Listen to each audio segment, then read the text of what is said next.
Ok, explicación de la segunda malla de los transistores. Nos vamos a ubicar en la malla donde se encuentran los transistores NPN y PNP. Para ello vamos a utilizar esta hoja. Vamos a primero observar el optocoplador que se encuentra aquí.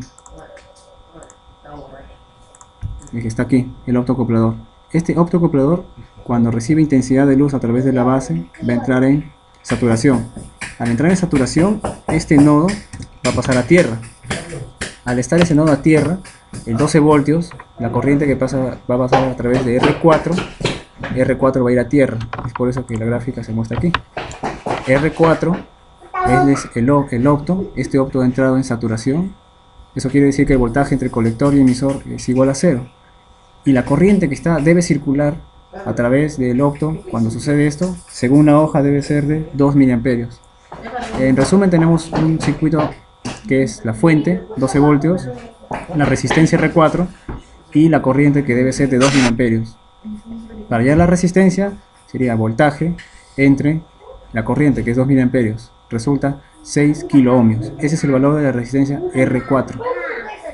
Luego vamos a la otra parte para hallar R4 y R5, que es el siguiente. R4 y R5. R4 y R5, claro. R4 ya lo tenemos hallado. Lo que debemos hallar ahora es R5. Este R5 está conectado a la base del transistor NPN. Esto solamente va a ocurrir cuando el transistor, el autocoplador esté en estado abierto. Cuando está abierto, la corriente va a circular a través de R4, R5, y como se encuentra abierto, no va a tener otro camino que ir a través de la corriente a la base. Entonces tenemos esta malla 12, R4, R5, voltaje de base, emisor y tierra. 12 voltios, R4, R5, voltaje base, emisor, ya que es un NPN. Por la suma de tensiones debe ser igual a la fuente. Eso quiere decir que 12 voltios menos el voltaje que le cae a la resistencia 4 y a la resistencia 5, menos el valor que existe entre base y emisor, que es de 0.7 para transistores de silicio. Esto debe ser igual a 0. 12 menos 0.7, 11.3. Esto pasa a sumar, pasa a dividir. Tenemos como resultado de que la resistencia 4 más la resistencia 5 debe ser igual a 11.3 entre la corriente de base. Ahora, ¿de dónde conseguimos esta corriente de base?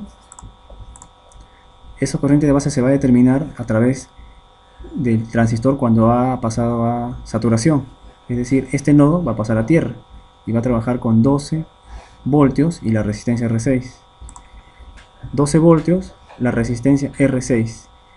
Por dato, en la hoja dice que cuando esta resistencia va a trabajar debe circular una corriente de 1 miliamperio, según la hoja. Entonces, si a través de esta resistencia circula 1 miliamperio, esto va a estar en saturación, el voltaje entre colector y emisor va a ser 0.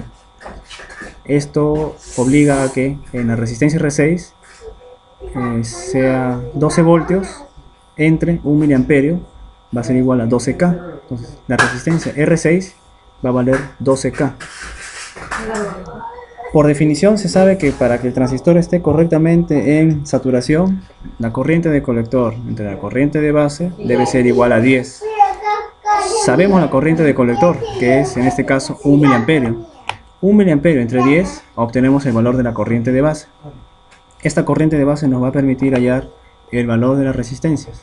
Reemplazamos 0.1, obtenemos que es 113K, es igual a R4 más R5.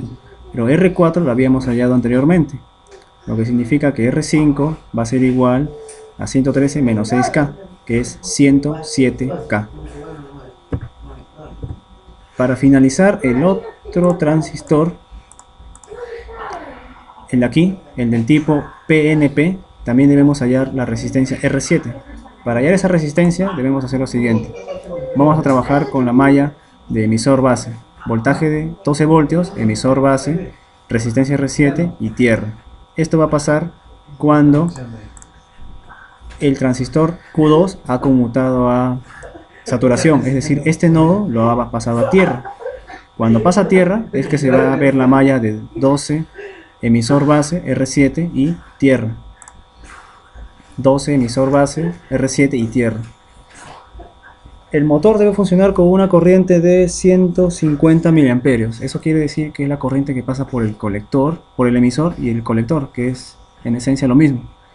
Es por eso que se hace la referencia de corriente de colector 150 entre la corriente de base debe ser la corriente de colector entre la corriente de base debe ser igual a 10. La corriente de colector la tenemos 150. Para descartar la corriente de base se divide entre 10 y se obtiene que la corriente de base es de 15 miliamperios. Al ser 15 miliamperios la corriente de base, hacemos la malla base emisor, que es la fuente, 12 voltios, menos el voltaje emisor base, que es 0.7, menos la corriente de base por R7, es esto. Eso debe ser igual a 0. Restamos 11.3. Eso es igual a la corriente de base, que ya lo habíamos hallado previamente, que es 15 miliamperios. Eso pasa a dividir y obtenemos el valor de R7, que es de 0.75 kiloohmios, que es equivalente a 750 ohmios. Una acotación acerca de todos los valores de resistencia es que deben buscar sus valores comerciales en los catálogos. Por ejemplo, si vemos esta resistencia, teóricamente ha salido un valor de 218. Debemos escoger un valor cercano a él. No debe ser menor, debe ser siempre igual o mayor. En este caso un valor comercial sería de 220 ohmios. El de 107K debemos buscar un valor comercial. En este caso debería ser el de 100K, 100 kiloohmios. Y así deben buscar los valores comerciales para las resistencias que han hallado. Eso sería todo. Listo.